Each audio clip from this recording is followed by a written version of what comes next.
Usually you capture this man to control his RC car and get a moon at the end of the path, but did you know you can actually destroy it with a ground pound and he'll get very upset about it? The globe on the Odyssey is actually also a music box. If you jump on top of it, it'll play music, and the music it plays will change depending on what kingdom you're currently in. If you have the dog that helps you sniff out moons and other treasure following you already, you can play frisbee with him by throwing your hat, and the dog will run out and grab it and bring it back to you. The toad you can find that will give you hints for where to find moons is looking at a map, but if you zoom into the map and take a closer look in camera mode, you can see very clearly that this is a map of Bob-omb Battlefield from Super Mario 64. You can actually replay the New Donk City celebration anytime you want by going to the town hall and talking to the band member that can be found on the left up near the stage. Right after you chat with him, it'll start the event just like it did the very first time. This tree with a tail that can be found near the castle in Mushroom Kingdom is a reference to the same tree that is near the castle in the Super Mario 3D Land intro cinematic. There are actually 3 different ways that you can enter the Odyssey. There's the most obvious, the door, there's a hatch up on the roof right in front of the sail, and you can also use the exhaust pipe as a warp pipe to get inside. The logo used for things like volleyball, Koopa races, jump roping, and even Luigi's Balloon World are all pictures of Mr. Game & Watch doing those activities. You can kick pretty much anything into the soup in Luncheon Kingdom to get a few coins. This can be a great way to farm some money if you just needed a little bit extra. In Sand Kingdom, if you end up bonking into a cactus, Mario will get little cactus spines stuck in his nose. However, if you're wearing a costume that covers his face, like the astronaut outfit or the Stella View costume,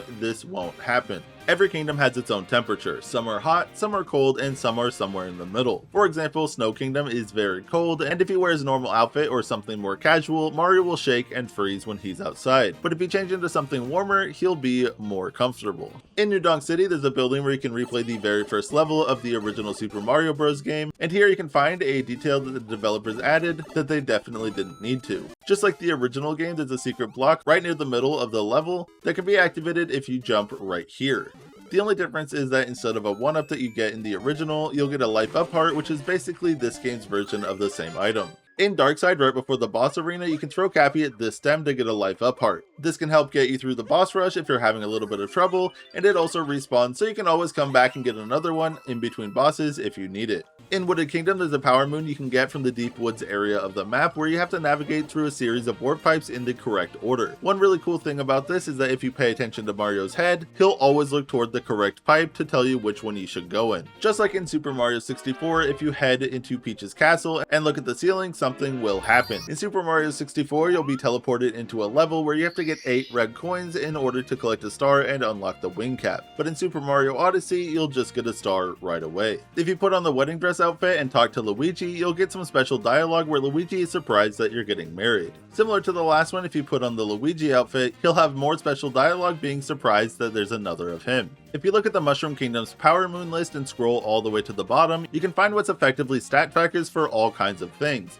How many times you've jumped, how many times you've thrown Cappy, how many coins you've collected, and a bunch of other things. In this specific red hat door in Sand Kingdom, you can actually jump up onto the top of the maze to make it insanely easy to navigate, and also find a huge coin stash up here, meaning that the developers expected you to look up here eventually. You probably already know by now, but if you remain idle for a short amount of time, Mario will fall asleep and eventually a bird will land on his nose while he snoozes. The kind of bird that lands on his nose will be different depending on what kingdom you're currently in. But in Mushroom Kingdom, you can find all of the birds hanging out together listening to music.